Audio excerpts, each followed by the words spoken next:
ya. Nanti nggak boleh lupa passwordnya. Oh gitu. Ya, itu passwordnya. Ya, perkenalkan nama saya Dewansa. Saya kalau di sekolah biasanya orang yang biasa aja. Dan bisa aja passwordnya ya. Ayo. Assalamualaikum warahmatullahi wabarakatuh. Saya orang yang kalem. Gitu aja. Kalau Anda boleh di sana, saya orang yang kalem. Aduh, ada sembilan. Assalamualaikum warahmatullahi wabarakatuh. Orang yang tiga. Waalaikumsalam. Perkenalkan teman-teman, nama saya Farudin Abdau.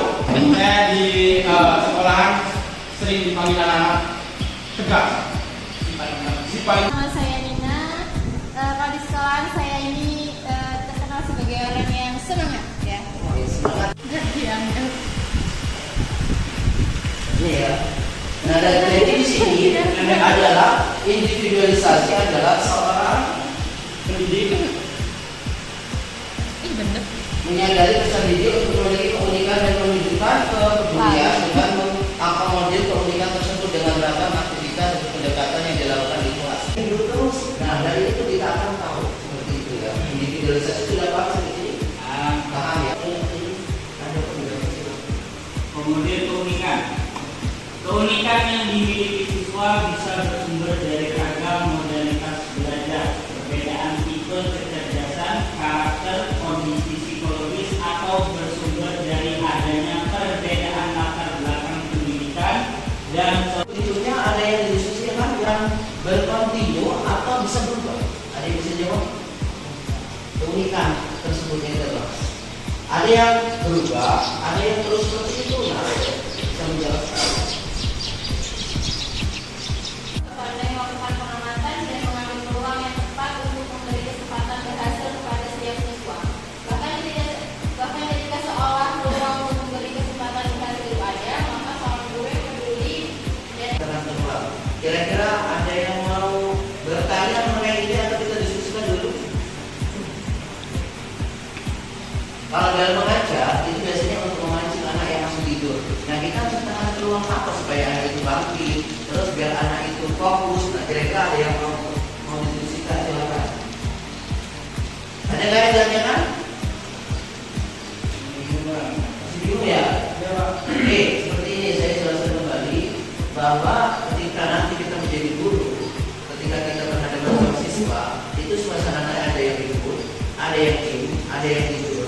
Nah, kita menciptakan peluang atau bahasa kita itu sebagai pemanasan, maka kita ada gear dulu, ya kan? Terus ada salah satunya tadi gear yang kedua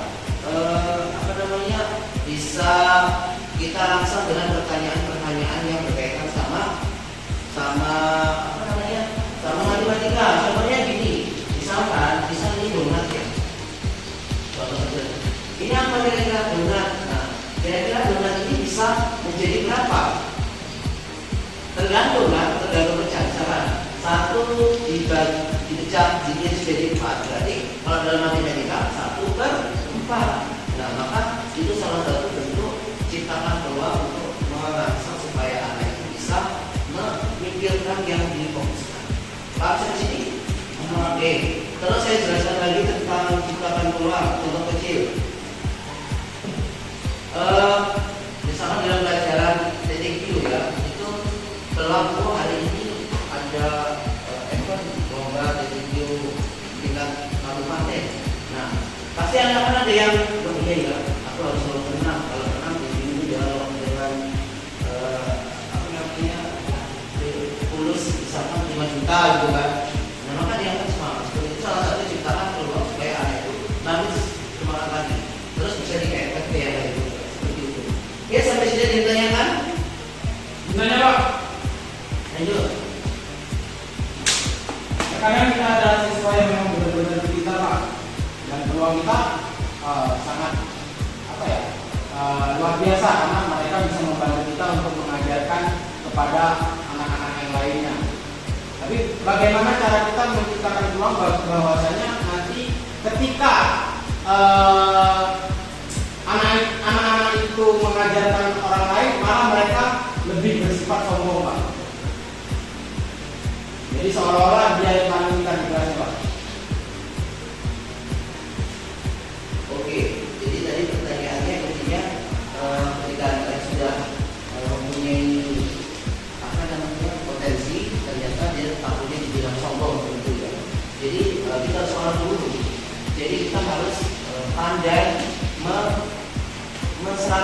dari kondisi kelas. Misalkan kita belajar surat Al-Fatihah contoh kecil kalau belajar pemahaman. Nah, ketika surat misal ini ditanya siapa yang pernah menghafal surat Al-Fatihah angkat tangan, pasti nggak ada yang angkat tangan. Nah, artinya apa? Surat Al-Fatihah itu mengapa bisa hafal nggak pernah hafal? Karena sering mendengar dan membaca ketika ada imam, ketika ada yasin dan sebagainya.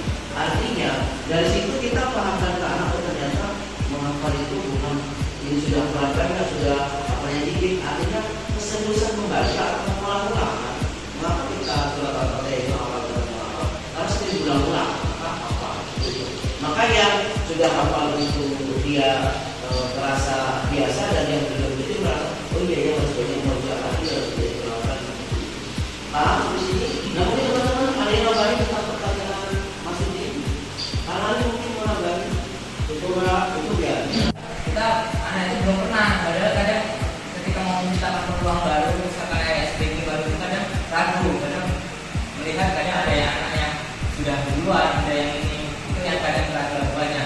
Dan kadang ketika ini, kadang ketika siswa ketika di kelas itu kan ada yang termasuk baik, ada yang low dan ini. Nah, ketika memang yang low meminta ini, kadang yang kayak ini malah ini apa nggak mau gitu loh.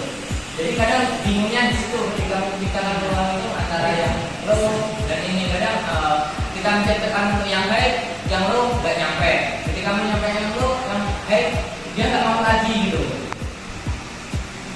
Eksplor diri bersama, karena setiap zaman, setiap orang itu beda-beda. Itu jadi sebuah apa ya, tantangan yang menarik gitu. Karena entah fasilitas, entah siswa, entah apapun ujian yang kita hadapi itu sebenarnya kan melatih kita. Contohnya kalau misalnya sekolah kita nanti tidak memenuhi, misalnya mau praktikum atau siswanya belajar, kita bisa menciptakan cara-cara yang baik. Misalnya kalau nggak ada bahan ini ya kita pakai yang lain gitu. Itu apa ya, hal yang memang harus ya dan semestinya sebagai seorang ibu. Memang ketika mereka tidak mau, nah ini kesepakatan di awal. Seperti itu. Kalau kita kuliah ini nanti kontrak ya, mata kuliah ini biasanya ada kontrak tuh. Nah seperti itu. Nah selanjutnya seperti dikatakan Mbak Dina tadi, memang luar biasa. Karena apa? Tantangan zaman itu semakin canggih, yaitu pendidikan. Maka kita dituntut untuk selalu belajar. Jadi kalau guru tidak mau belajar, ya kasih jadi guru, karena kita kalau materi kita kuasai ya, tapi metode yang harus dikuasai. Oke, sampai sini paham? Kata bos ya. Ya, kalau nggak bisa kata bos, tepuk aja. Kalau saya ngomong tepuk satu ini, tepuk dua, tepuk tiga, kalau tepuk 5, 4 kali. Gini. 4 ya, tepuk orang. Tepuk 1, tepuk 2, tepuk 2, tepuk 3, tepuk 5. Nah seperti itu. Jadi nanti kalau nggak ada tepuknya nggak usah diikuti, kalau itu bersama. Paham di sini? Oke, juara. Tepuk 1, 2.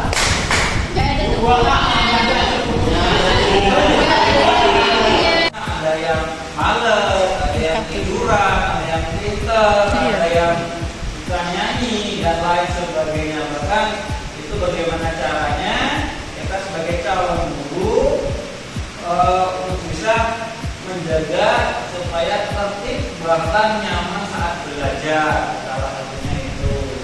Mungkin itu dari saya, mungkin teman saya akan tambahkan lagi.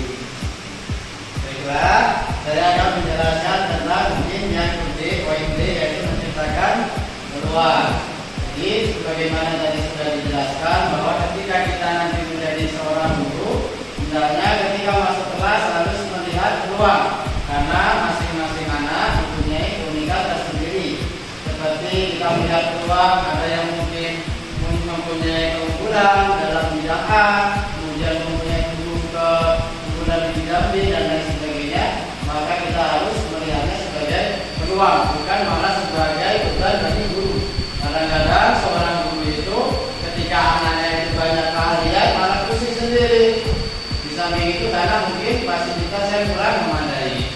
Jadi ketika kita melihat peluang, sebagai guru harus pintar-pintar mengkondisikan dan mengakomodir seorang anak tersebut. Oke, itu saja. Ditambahkan kepada teman saya. Ya, jadi itu ya. Ya, jadi itu.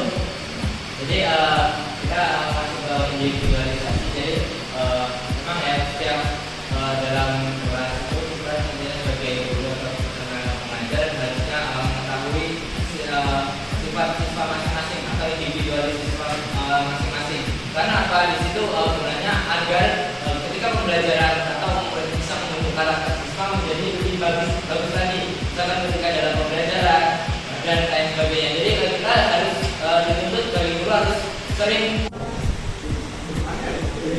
Kata bos pegang hidup, pegang kepala.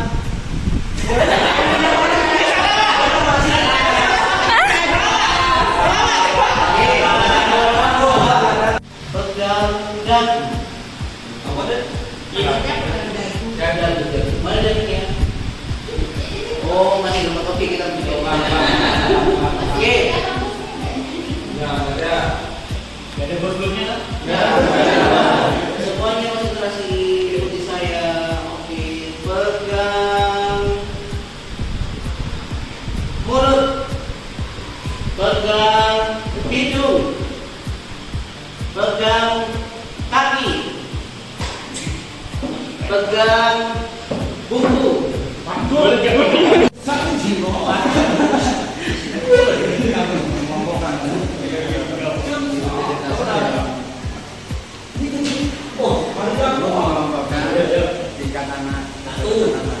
Mengetahui ya.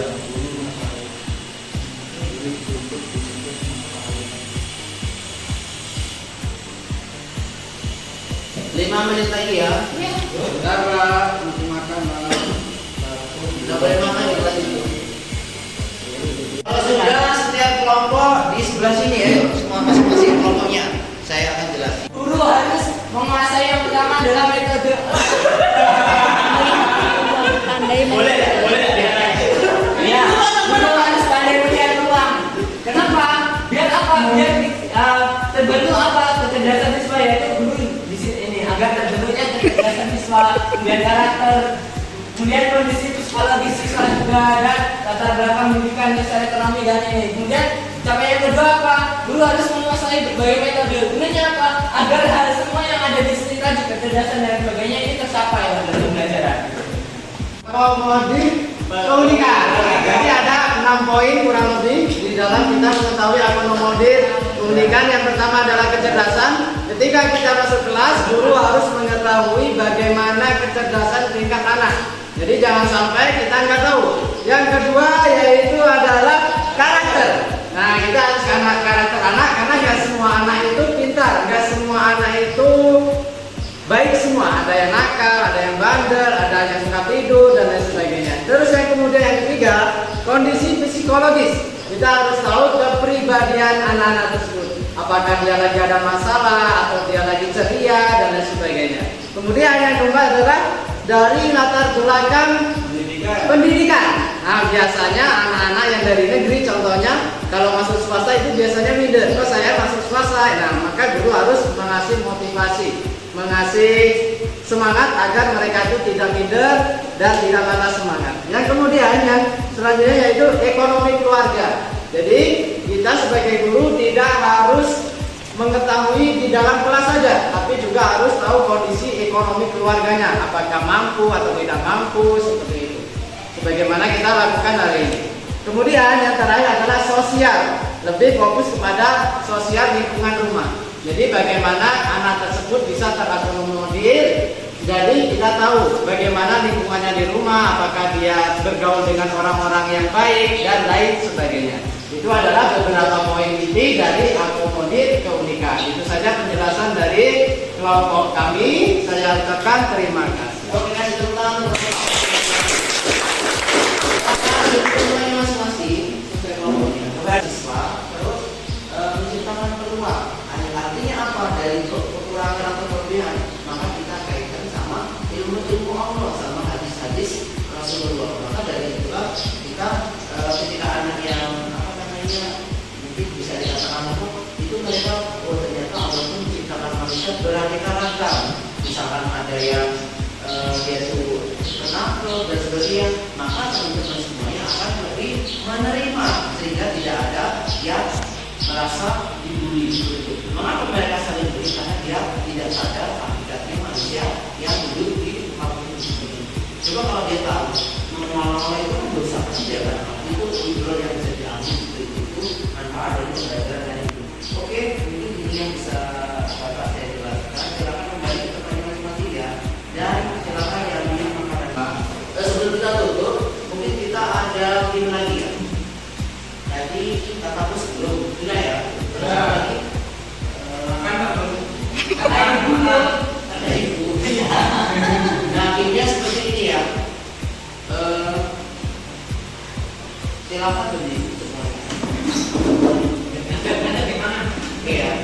Kita melatih otak kanan dan kiri. Ini Ikuti saya. Di sini 4 ya. Nanti bisa kalau kita ngajar itu seperti sulapan. Ini 1. Nah, yuk. Kita balik yang 4 pindah ke kanan dan yang kanan dan kiri. 1, 2, 3, 4. Ya, dulu dari saya.